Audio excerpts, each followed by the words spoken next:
અરવલ્લીના માલપુરના અણિયોરમાં ધોધમાર વરસાદ, 1 કલાકમાં 2 ઇંચ કરતા વધુ વરસાદ છે. ભારે પવન સાથે વરસાદી માહોલ છવાયેલો જોવા મળી રહ્યો છે. નીચાણવાળા વિસ્તારોમાં પાણી ભરાયા છે. ઉભરાણામાં પણ ખાબક્યો છે વરસાદ. ઉભરાણના રસ્તા પર નદી જેવા દ્રશ્યો પણ જોવા મળી રહ્યા છે. તો ઉત્તર ગુજરાત માટે હવામાનની જે રીતની આગાહી હતી તે પ્રમાણેનો વરસાદ હાલમાં ઉત્તર ગુજરાતના વિસ્તારોમાં જોવા મળી રહ્યો છે.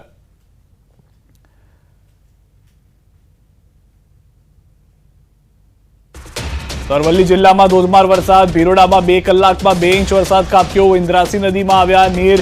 નદી 2 કાંઠે વહેતી થઈ છે. 2 દિવસના વિરામ બાદ ધોધમાર વરસાદ ઉત્તર ગુજરાતના અલગ અલગ વિસ્તારોની અંદર જોવા મળી રહ્યો છે. અરવલ્લીના મોડાસામાં પણ સારો એવો વરસાદ જોવા મળ્યો છે.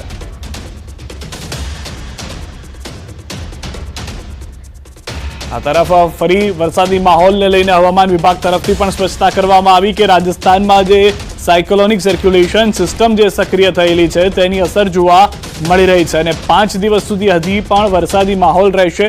ઉત્તર ગુજરાતના વિસ્તારો કે જ્યાં આગળ છૂટો છવાયો વરસાદ અને ભારે વરસાદ પણ થઈ શકે છે.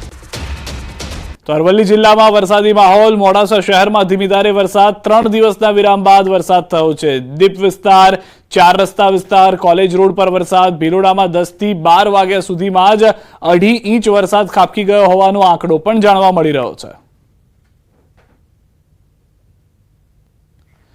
તો સાબરકાંઠામાં ધસમસતા પ્રવાહમાં ફસાયું હતું એક કપલ. ફાયર બ્રિગેડે હાલમાં દિલધડક રેસ્ક્યુ કર્યું હોવાની જાણકારી છે. ફાયરની ટીમે રેસ્ક્યુ કરી કપલને બચાવી લીધું છે. ભૂતિયા ગામની નદીમાં કારમાં કપલ ફસાયું હતું. કાર પાણીમાં ગરકાવ થતા કપલ ફસાઈ ગયું હતું.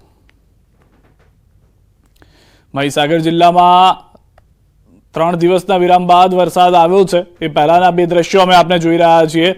એ પહેલાના બંને દ્રશ્યો આપ જુઓ કે જ્યાં આગળ એક વાહન ચાલકને ગ્રામજનોએ ના પાડી કે આ રસ્તામાંથી પસાર ન થાવ, પાણીનો પ્રવાહ તેજ છે, છતાં તેઓએ પોતાના પર વધુ વિશ્વાસ રાખ્યો અને ત્યારબાદ પરિસ્થિતિ શું થઈ તે એક તરફની તસવીરમાં આપ જોઈ રહ્યા છો. ગ્રામજનોએ તુરંત બચાવનો પ્રયાસ કર્યો. ફાયર વિભાગની ટીમને બોલાવવામાં આવી. ફાયર વિભાગની ટીમ દોરડું બાંધી એક બાદ એક અંદર જઈ રહી છે અને જે ફસાયેલા લોકો હતા તે બંને દંપતીને બચાવી લેવામાં આવ્યા હોવાની જાણકારી છે. તો મહીસાગર જિલ્લામાં પણ 3 દિવસના વિરામ બાદ ફરી વરસાદી માહોલ જોવા મળી રહ્યો છે. વહેલી સવારથી જ કાળા ડિબાંગ વાદળોની વચ્ચે વરસાદ શરૂ થયો છે. લુણાવાડામાં ધોધમાર વરસાદને કારણે નગરના રસ્તા ઉપર વરસાદી પાણીના વહેણ જોવા મળી રહ્યા છે. જિલ્લામાં સાર્વત્રિક મેઘમહેરને લઈને કડાણા, બાલાસિનોર, વીરપુર તેમજ સંતરામપુરમાં પણ વરસાદ વરસ્યો છે. લુણાવાડામાં ધોધમાર વરસાદ પડતા દરકોલી, દરવાજા, હાટડિયા બજાર, અસ્થાના બજાર જેવા નીચાણવાળા વિસ્તારોમાં ઘૂંટણસમાં પાણી ભરાઈ ગયા છે. પાણી ભરાવાને કારણે વાહન ચાલકોને પણ ભારે હાલાકીનો સામનો કરવો પડી રહ્યો છે. મહીસાગરના કડાણા ડેમમાં ઉપરવાસમાંથી 75,000 ક્યુસેક પાણીની આવક થઈ છે, જેથી રૂલ લેવલ જાળવવા ડેમમાંથી 80,000 ક્યુસેક પાણી છોડાયું છે. મહીસાગર નદીમાં પાણી છોડાતા નદી તોફાની બની છે. ડેમના 6 ગેટ 6 ફૂટ સુધી ખોલીને પાણી છોડાઈ રહ્યું છે. બીજી તરફ 20,400 ક્યુસેક પાણી પાવર હાઉસ મારફતે છોડાયું છે. મહીસાગર નદીમાં પાણી છોડાતા પાવર હાઉસના 4 ટર્બાઇન કાર્યરત થયા છે. જિલ્લાના 106 ગામોને કિનારા વિસ્તારમાં ન જવા સાવધ કરાયા છે. હાલ કડાણા ડેમની જળ સપાટી 417.4 ફૂટ ઉપર પહોંચી છે. કુલ સપાટી 419 ફૂટ છે. ઉપરવાસમાં પડી રહેલા ભારે વરસાદને કારણે ડેમમાં સતત પાણીની આવક વધી રહી છે. વધુ માહિતી ન્યૂઝ 18 સંવાદદાતા મિતેશ પાસેથી મેળવીશું. મિતેશ, જે રીતનો વરસાદ છે, ઉપરવાસમાંથી પાણી આવી રહ્યું છે, મહીસાગર માટે હાલમાં મુસીબત વધી રહી છે. જી બિલકુલ, વાત કરવામાં આવે તો ગુજરાતમાં 3જા નંબરનું સ્થાન ધરાવનાર અને મહીસાગર જિલ્લાનો કડાણા ડેમમાં સતત ઉપરવાસમાંથી જે પાણીની આવક છે તે વધી રહી છે, જેને લઈને આજે પાણી છોડવાની ફરજ પડી રહી છે. કડાણા ડેમમાંથી અત્યારે 6 ગેટ 6 ફૂટ સુધી ખોલી 80,000 ક્યુસેક જેટલું છે પાણી છે તે છોડવામાં આવી રહ્યું છે. સતત છેલ્લા કેટલાય દિવસથી સતત જે પાણીની આવક નોંધાઈ રહી છે. આજે પાણીની આવકની વાત કરવામાં આવે તો 75,000 ક્યુસેક જેટલી પાણીની આવક છે અને 6 દરવાજા 6 ફૂટ સુધી ખોલી મહીસાગર નદીમાં પાણી છોડવામાં આવ્યું છે અને મહીસાગર નદીના કાંઠાના વિસ્તારોને એલર્ટ આપી દેવામાં આવ્યું છે. આભાર સમગ્ર માહિતી બદલ. તો હાલમાં મહીસાગર નદીના આસપાસના જે વિસ્તારો છે, નજીકમાં આવતા તમામ વિસ્તારોમાં એલર્ટ આપી દેવામાં આવ્યું હોવાની જાણકારી મળી રહી છે. પંચમહાલના મોરવા હડફના મોરા પંથકમાં વરસાદી માહોલ જામ્યો છે. હળવા ભારે ઝાપટા સાથે વરસાદી પાણી જોવા મળી રહ્યું છે. અનેક વિસ્તારની અંદર વરસાદ હજી પણ વરસી રહ્યો છે. ગોધરા સહિતના વિસ્તારોમાં વરસાદી ઝાપટા પડ્યા છે. દાહોદ જિલ્લામાં પણ 2 દિવસના વિરામ બાદ વાતાવરણમાં પલટો આવ્યો છે. લીંબડી, જાલોદ, દાહોદ સહિત આસપાસના પંથકમાં ધોધમાર વરસાદનું આગમન થયું છે.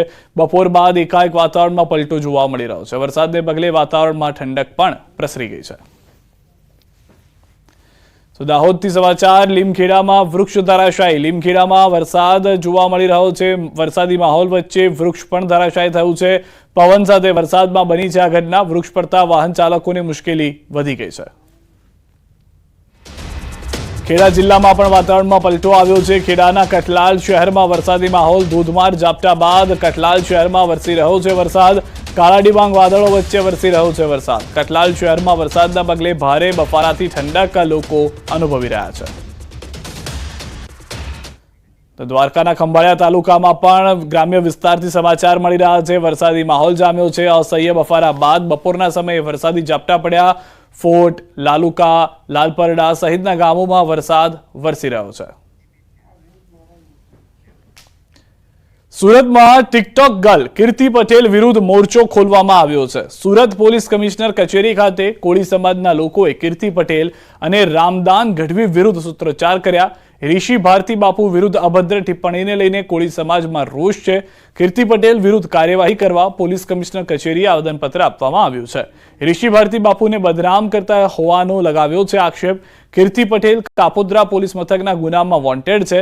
તેની ધરપકડ કરવા માટે પણ માંગ કરવામાં આવી છે આ વિરોધ કરીને. દેવતી સમાચાર. ધ તુલિપ હોટલમાં દરોડાનો મામલો. 8 યુવતી, 10 પુરુષ, 1 ટ્રાન્સજેન્ડરની ધરપકડ. હોટલ મેનેજર સામે નોંધાઈ છે ફરિયાદ. ગેરકાનૂની પ્રવૃત્તિને લઈને કાર્યવાહી કરવામાં આવી છે. દેવતીય સમાચાર મળી રહ્યા છે. 8 યુવતી અને 10 પુરુષ, 1 ટ્રાન્સજેન્ડર પણ ધરપકડ થયા હોવાની જાણકારી પ્રાપ્ત થઈ રહી છે.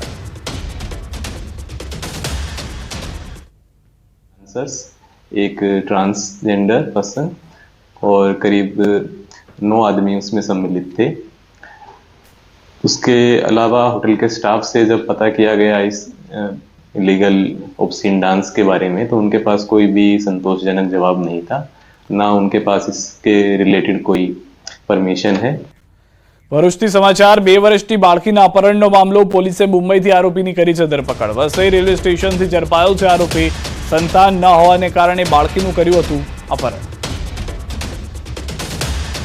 રેલવે પોલીસ સ્ટેશનોને પણ જાણ કરવામાં આવેલી, તો એ દરમિયાન વસઈ ખાતે આ આરોપી રેલવે પોલીસ દ્વારા પકડી પાડવામાં આવેલો હતો અને ટીમના પોલીસના માણસો દ્વારા આરોપીને દહેજ પોલીસ સ્ટેશને લાવવામાં આવેલો હતો. વૃદ્ધાને હાર્ટ એટેક આવતા 45 સેકન્ડમાં મોત થયું છે. આણંદમાં વિદ્યાનગર જનતા માર્ગ પર બની છે ઘટના. સિક્યોરિટી ગાર્ડ તરીકે નોકરી કરતા હતા વૃદ્ધ.